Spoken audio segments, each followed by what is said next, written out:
नमस्कार साथियों, आपके अपने YouTube channel RKM take info पर मैं आरके मीणा आप सभी साथियों का तहे दिल से हार्दिक स्वागत करता हूं। दोस्तों, इस वीडियो में बात करने वाले चतुर्श्रेणी कर्मचारी भर्ती 2024 के संबंध में फोर्थ ग्रेड भर्ती के दस्तावेज सत्यापन के अब साथियों अंतिम चरणों में चल रहा है। ये 7वां चरण है। 9 चरणों में पूरे दस्तावेज सत्यापन होने वाले हैं। 7वां चरण कब से कब तक होगा और कितने दिन का और दस्तावेज सत्यापन का कार्य बचा है और जो अभ्यर्थी अनुपस्थित रहे हैं उन अभ्यर्थियों के दस्तावेज सत्यापन कब होंगे। साथ ही दोस्तों, पीएच कैंडिडेट या दिव्यांगजन अभ्यर्थियों के मेडिकल के संबंध में महत्वपूर्ण जानकारी इस वीडियो में दी जाएगी और सबसे लास्ट में साथियों इसकी फाइनल रिजल्ट की भी बात करेंगे। फाइनल रिजल्ट कब तक जारी हो सकता है, तो इन सबकी महत्वपूर्ण जानकारी के साथ ही दोस्तों, चतुर्श्रेणी कर्मचारी भर्ती की पल पल की अपडेट के लिए हमारे YouTube channel RKM take info को सब्सक्राइब करके बेल आइकन प्रेस कर ले, जिससे दोस्तों आपको चतुर्श्रेणी कर्मचारी भर्ती के साथ ही राजस्थान सरकार की समस्त भर्तियों की संपूर्ण और सटीक जानकारी यथा समय मिल सके। चलो शुरू करते दोस्तों इस वीडियो को। जैसा कि साथियों आप सभी को विदित है, चतुर्श्रेणी कर्मचारी भर्ती के दस्तावेज सत्यापन माध्यमिक शिक्षा विभाग बीकानेर के द्वारा किए जा रहे हैं। माध्यमिक शिक्षा विभाग के टोटल 9 मंडलों पर दस्तावेज सत्यापन की प्रक्रिया वर्तमान में जारी है, जिसमें से साथियों दस्तावेज सत्यापन कार्य 11/3/2026 से प्रारंभ हुआ था और जो साथियों अप्रैल लास्ट तक दस्तावेज सत्यापन कार्यक्रम तय किया गया था, जिसके अनुसार दस्तावेज सत्यापन किए जा रहे हैं। अब तक दस्तावेज सत्यापन के टोटल 6 चरण पूरे हो चुके हैं और साथियों अब 6 अप्रैल से लेकर 11 अप्रैल तक दस्तावेज सत्यापन का 7वां चरण चलेगा और ये सबसे लंबा साथियों पूरे वीक दस्तावेज सत्यापन होंगे, जिसमें साथियों पाली मंडल के दस्तावेज सत्यापन कंप्लीट हो चुके। 2 मंडल के दस्तावेज सत्यापन इस वीक में पूरे हो जाएंगे और शेष बचे दस्तावेज सत्यापन का 20 अप्रैल और लास्ट में साथियों दस्तावेज सत्यापन का अंतिम चरण जयपुर का रहेगा, क्योंकि जयपुर में सबसे अधिक अभ्यर्थियों के दस्तावेज सत्यापन हो रहे हैं। तो 27 अप्रैल तक दस्तावेज सत्यापन जयपुर मंडल के चलेंगे। दस्तावेज सत्यापन का 7वां चरण 11 अप्रैल तक रहेगा। उसके पश्चात 8वां चरण 13 अप्रैल 2026 को और 9वां चरण 15/4 से लेकर 20/4 और आवश्यकता अनुसार इसको बढ़ाया भी गया है, जैसे जयपुर का साथियों 27 अप्रैल तक होगा। जो अभ्यर्थी साथियों इनमें अनुपस्थित रहता है, ऐसे अभ्यर्थियों को दस्तावेज सत्यापन के 2 अवसर प्रदान किए जाएंगे। जो भी अभ्यर्थी दस्तावेज सत्यापन अभी किसी कारण से अनुपस्थित रह गए, तो ऐसे सभी अभ्यर्थियों को साथियों 2 अवसर प्रदान किए जा रहे हैं। जो दस्तावेज सत्यापन की अंतिम तिथि के पश्चात दस्तावेज सत्यापन के अलग से उसके लिए टाइम शेड्यूल आपको बता दिया जाएगा, कब आपको दस्तावेज सत्यापन हेतु उपस्थित होना है। जो प्रथम अवसर जो होगा उसके पश्चात साथियों सेकंड अवसर प्रदान किया जाएगा और सेकंड अवसर में भी अभ्यर्थी अनुपस्थित रहते हैं, ऐसे अभ्यर्थियों को साथियों चयन प्रक्रिया आगे निरस्त कर दी जाएगी। तो जो भी अभ्यर्थी दस्तावेज सत्यापन किसी कारणवश शायद कोई एग्जाम की वजह से या किसी बीमारी की वजह से कोई भी कारण से आप दस्तावेज सत्यापन में अनुपस्थित रहे, तो आपको बिल्कुल परेशान होने की आवश्यकता नहीं। सभी दस्तावेज सत्यापन में अनुपस्थित अभ्यर्थियों को दस्तावेज सत्यापन के लिए साथियों अलग से टाइम शेड्यूल जारी किया जाएगा, जिसके लिए साथियों आपको ईमेल या टेक्स्ट मैसेज के माध्यम से सूचित किया जाएगा या विभाग की ऑफिशियल वेबसाइट पर डाल दिया जाएगा। तो आप दस्तावेज सत्यापन हेतु साथ निर्धारित दिनांक और समय पर उपस्थित होकर आप अपने दस्तावेज सत्यापन करवा सकते हैं। साथ ही दस्तावेज सत्यापन माध्यमिक शिक्षा विभाग बीकानेर के द्वारा करवाए जा रहे हैं और दस्तावेज सत्यापन शिक्षा विभाग के 9 मंडलों पर हो रहे हैं। तो साथियों प्रत्येक मंडल पर कितने अभ्यर्थियों को दस्तावेज सत्यापन हेतु बुलाया गया है, तो फोर्थ ग्रेड भर्ती में टोटल साथियों 53,750 पदों के लिए वैकेंसी है और 53,750 पदों के लिए दस्तावेज सत्यापन हेतु 1,45,968 अभ्यर्थियों को सूचीबद्ध किया गया है, जिनकी दस्तावेज सत्यापन वर्तमान में प्रक्रिया जारी है। साथ ही इसमें मंडलवार अभ्यर्थियों की बात करें, कौन से मंडल में कितने अभ्यर्थी दस्तावेज सत्यापन हेतु बुलाए गए हैं, तो सबसे पहले बात करें अजमेर मंडल की। अजमेर मंडल में 24,888 अभ्यर्थियों को दस्तावेज सत्यापन हेतु सूचीबद्ध किया गया था, जिनके दस्तावेज सत्यापन वर्तमान में जारी है। भरतपुर मंडल की बात करें तो भरतपुर मंडल में टोटल 17,611 अभ्यर्थियों को सूचीबद्ध किया गया है, जिनके दस्तावेज सत्यापन वर्तमान में जारी है। इसी प्रकार बात करें साथियों बीकानेर मंडल में टोटल 13,559 अभ्यर्थियों को दस्तावेज सत्यापन किए जा रहे हैं। इसी प्रकार बात करें चूरू मंडल की, चूरू मंडल में 18,012 अभ्यर्थियों को दस्तावेज सत्यापन हेतु बुलाया गया है और जयपुर मंडल में सबसे अधिक 32,373 अभ्यर्थियों को दस्तावेज सत्यापन हेतु सूचीबद्ध किए गए हैं, जिनके दस्तावेज सत्यापन जारी है और साथियों दस्तावेज सत्यापन में सबसे ज्यादा समय जयपुर के अभ्यर्थियों को लगने वाला है। जोधपुर की बात करें तो जोधपुर में 13,918 अभ्यर्थी पंजीकृत है, जिनके दस्तावेज सत्यापन किए जा रहे हैं। कोटा मंडल में टोटल 12,151 अभ्यर्थियों को दस्तावेज सत्यापन होने हैं, जिनकी प्रक्रिया वर्तमान में जारी है। साथ ही बात करें साथियों पाली मंडल की, पाली मंडल में सबसे कम 4,973 अभ्यर्थियों को दस्तावेज सत्यापन हेतु बुलाया गया था और दस्तावेज सत्यापन पाली मंडल के समाप्त हो चुके हैं और पाली मंडल के दिव्यांगजन अभ्यर्थियों के दिव्यांगता और दिव्यांगता प्रमाण पत्रों की भी जांच शुरू हो गई है। साथियों इस प्रकार आपको एक चतुर्श्रेणी कर्मचारी भर्ती के दस्तावेज सत्यापन के संबंध में एक बहुत ही शानदार डैशबोर्ड आपके लिए बनाया गया था। इसमें कैटेगरी वार टोटल कितने अभ्यर्थी पास हुए, इसमें विडो कितने अभ्यर्थी हैं, डिवोर्स कितने हैं, भूतपूर्व सैनिक कितने हैं, साथ ही महिला अभ्यर्थी कितने हैं, पुरुष अभ्यर्थी कितने हैं, पीएच कैंडिडेट, सभी की जानकारी साथियों इस डैशबोर्ड में आपको उपलब्ध कराई गई थी। इस डैशबोर्ड को देखने के लिए साथियों लिंक मैंने आपको टेलीग्राम चैनल और यूट्यूब चैनल दोनों पर शेयर किया था, आप सभी ने देख लिया होगा। तो साथियों दस्तावेज सत्यापन का जो 7वां चरण है उसमें बीकानेर मंडल के दस्तावेज सत्यापन पूरे हो जाएंगे, यानी साथियों 11 अप्रैल तक दस्तावेज सत्यापन हेतु बीकानेर मंडल के अभ्यर्थियों को बुलाया गया है। तो दस्तावेज सत्यापन का बीकानेर मंडल का 7वें चरण में दस्तावेज कंप्लीट हो जाएगा। पाली मंडल के दस्तावेज सत्यापन पूरे हो चुके हैं। पाली मंडल के दस्तावेज सत्यापन 12/3/2026 से लेकर 23/3/2026 तक थे, जो कंप्लीट हो चुके हैं। क्योंकि सबसे कम अभ्यर्थी दस्तावेज सत्यापन हेतु पाली मंडल को अलॉट किए गए थे, तो साथियों उनके दस्तावेज सत्यापन कंप्लीट हो चुके हैं। और पाली मंडल के जो भी दिव्यांगजन अभ्यर्थी थे, उन सभी अभ्यर्थियों के साथियों दिव्यांगता और दिव्यांगता प्रमाण पत्रों की जांच शुरू हो गई है। और जोधपुर मंडल के दस्तावेज सत्यापन कार्यक्रम की बात करें तो साथियों जोधपुर मंडल के दस्तावेज सत्यापन यहाँ 11/3/2026 से शुरू हुए थे, जो भी 8 अप्रैल 2026 को यानी इसी वीक में समाप्त हो जाएंगे। तो साथियों इस वीक तक पाली, बीकानेर और जोधपुर मंडल के दस्तावेज सत्यापन पूरे हो जाएंगे। लेकिन साथियों जयपुर मंडल के लिए सबसे अधिक अभ्यर्थी पंजीकृत थे, उसी कारण साथियों दस्तावेज सत्यापन में भी अधिक समय लगेगा। तो जयपुर मंडल के दस्तावेज सत्यापन 11/3/2026 से शुरू हुए हैं और 27 अप्रैल 2026 तक दस्तावेज सत्यापन चलेंगे। और उसके पश्चात साथियों जो भी अभ्यर्थी अनुपस्थित थे, उन अभ्यर्थियों को दस्तावेज सत्यापन तो बुलाकर उनके भी दस्तावेज सत्यापन का उनको अंतिम अवसर प्रदान किया जाएगा।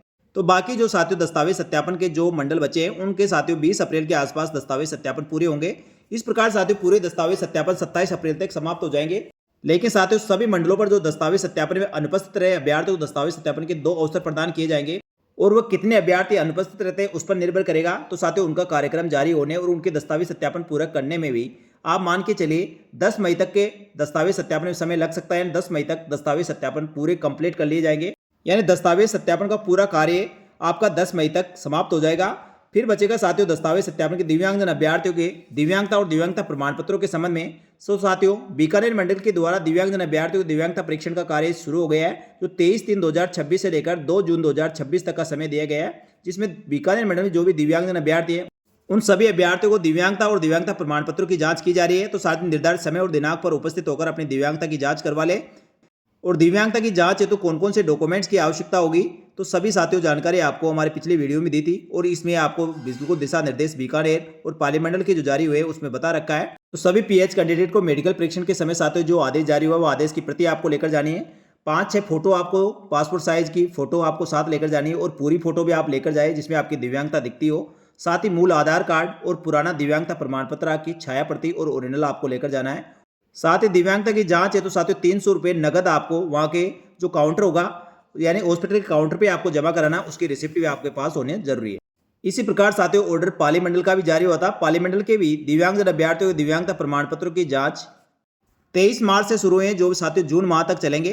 तो इस प्रकार साथियों बीकानेर और पाली मंडल का ऑफिशियल लेटर जारी हुआ है, जिसमें केवल बीकानेर मंडल का साथियों इनकी ऑफिशियल वेबसाइट यानी राजस्थान कर्मचारी चयन बोर्ड और शिक्षा विभाग की ऑफिशियल वेबसाइट पर डाला है। पाली मंडल का भी साथियों विभाग की वेबसाइट पर नहीं डाला, जो ठीक नहीं है। विभाग को अपनी ऑफिशियल वेबसाइट या राजस्थान कर्मचारी चयन बोर्ड की ऑफिशियल वेबसाइट पर आदेश अपलोड करना चाहिए, जिससे सभी अभ्यर्थियों को सही जानकारी मिल सके। साथियों उदयपुर मंडल के द्वारा केवल उनको दस्तावेज सत्यापन के समय पर्ची उपलब्ध करा दी, उसके आधार पर उनके दिव्यांगता प्रमाण पत्र और दिव्यांगता की जांच हो रही है।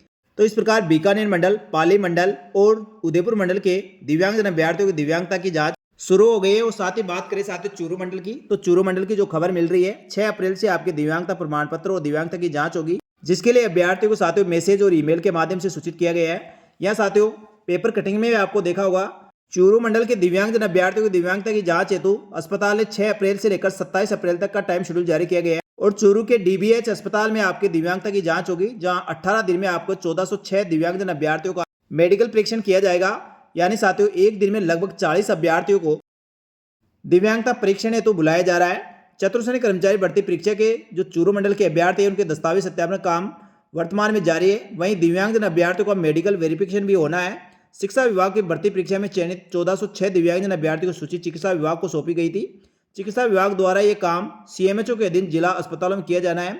दिन में 1406 दिव्यांगजन अभ्यर्थियों का मेडिकल वेरिफिकेशन करना है।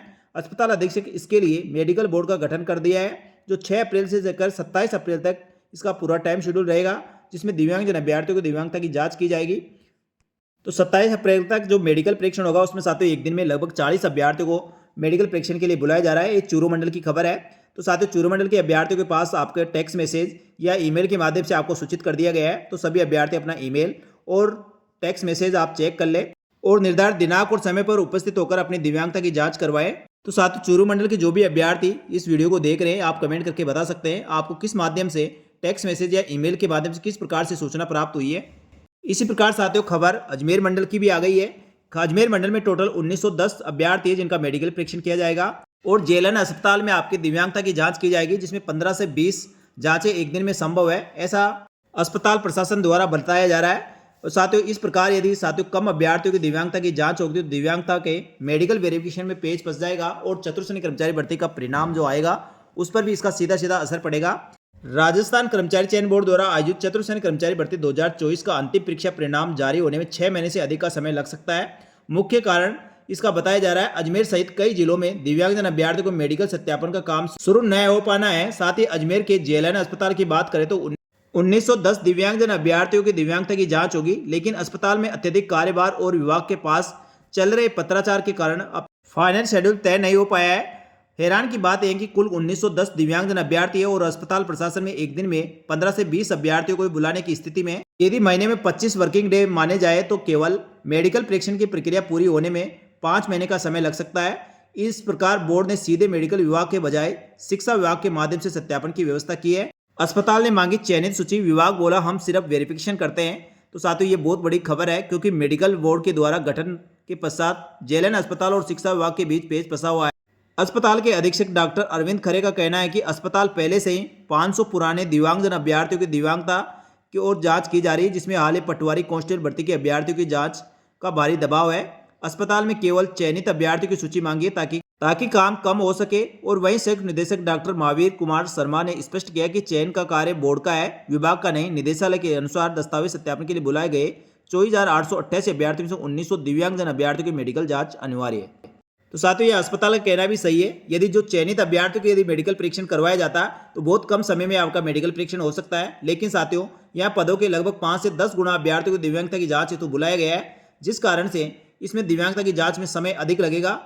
अस्पताल अधीक्षक का कहना है हमें पत्र मिला और तारीखें तय की जानी है। हम एक दिन में केवल 20 अभ्यर्थियों की जांच संभव है। विशेषज्ञों का बोर्ड बनाकर जल्दी काम शुरू करने का प्रयास करेंगे। यानी साथियों अभी कोई डेट फिक्स नहीं हुई है, लेकिन जो अजमेर मंडल के दिव्यांग अभ्यर्थियों की दिव्यांगता की जांच का कार्य बहुत जल्दी शुरू होगा। अस्पताल को शेड्यूल का इंतजार है। शिक्षा विभाग के संयुक्त निदेशक का कहना है हमने 1910 अभ्यर्थियों की लिस्ट अस्पताल को भेज दी गई है। वो उन्हें प्रोग्राम यानी शेड्यूल का इंतजार कर रहे हैं। जैसे ही हमें तारीख मिलती है अभ्यर्थियों को बुलाना शुरू कर देंगे। और साथियों मेडिकल परीक्षण की दोबारा जांच की अनिवार्यता ने प्रक्रिया को बहुत लंबा खींच रहा है, क्योंकि साथियों दिव्यांगजन अभ्यर्थियों की दिव्यांगता की 4 श्रेणियां होती हैं और चारों श्रेणियों के लिए अलग अलग दिव्यांगजन अभ्यर्थियों को प्रॉब्लम होती है, तो उसके लिए डॉक्टर भी अलग अलग होते हैं।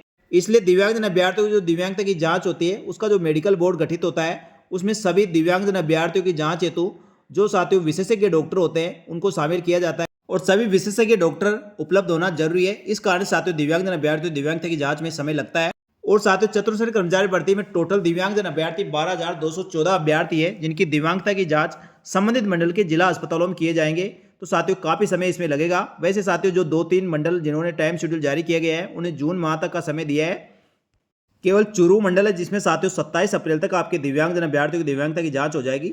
बाकी साथियों जिन मंडलों का दिव्यांगजन अभ्यर्थियों का मेडिकल परीक्षण के लिए जो कार्यक्रम जारी किया गया है वह जून माह तक का है। बाकी साथियों जिन मंडलों में दिव्यांगजन अभ्यर्थियों की अधिक संख्या है उनके साथियों अभी कार्यक्रम जारी नहीं हुए हैं, तो साथियों उसमें तो और भी ज़्यादा समय लगेगा। और जिस प्रकार से साथियों जैसे अजमेर मंडल के द्वारा बताया गया है उसी प्रकार साथियों हर मंडल की समस्या रहेगी, हर अस्पताल की समस्या रहेगी और दिव्यांगजन अभ्यर्थियों की दिव्यांगता की जाँच में बहुत अधिक समय लगने वाला है, जो साथियों आपका 4 से 5 महीने का समय लग सकता है। वैसे साथियों आपने देखा होगा पिछली भर्तियों के जो दिव्यांगजन अभ्यर्थी है उनकी दिव्यांगता की जाँच की रिपोर्ट अब तक विभागों को नहीं मिली है, जिस कारण से साथियों उनका फाइनल रिजल्ट भी जारी नहीं हुआ है। तो इस प्रकार साथियों चतुर्थ श्रेणी कर्मचारी भर्ती में दिव्यांगजन अभ्यर्थियों की दिव्यांगता जांच में समय लगेगा और इसका फाइनल जो रिजल्ट होगा वह इस कारण साथियों इसका लेट होगा, क्योंकि राजस्थान कर्मचारी चयन बोर्ड का कहना है चतुर्थ श्रेणी कर्मचारी भर्ती का रिजल्ट एक साथ निकाला जाएगा। यानी साथियों दिव्यांगजन अभ्यर्थी हो या कोई प्रोविजनल केस हो सभी का सॉर्ट आउट होने के पश्चात ही पूरा परिणाम एक साथ जारी करने की बात की जा रही है, जिसके कारण साथियों इसके रिजल्ट निश्चित ही लेट होने की पूरी संभावना है।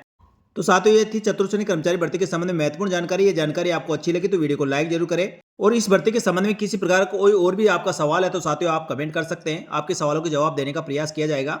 दस्तावेज सत्यापन है तो साथियों जो शेष बचे अभ्यर्थी उनको किन किन बातों का ध्यान रखना है, कैसे चेकलिस्ट बननी है, उन सब के लिए साथियों सेपरेट वीडियो बनाए गए जो हमारे यूट्यूब चैनल पर आप देख सकते हैं। तो इस वीडियो में इतना ही। राजस्थान सरकार की समस्त भर्तियों की संपूर्ण सटीक जानकारी के लिए हमारे YouTube channel RKM take info को सब्सक्राइब करके बेल आइकन प्रेस कर ले, साथ ही हमारे टेलीग्राम चैनल को ज्वाइन कर ले जिससे भर्तियों की तुरंत जानकारी आपको मिल सके। तो यहाँ तक वीडियो देखने के लिए आप सभी साथियों का बहुत बहुत धन्यवाद। जय हिंद, जय भारत।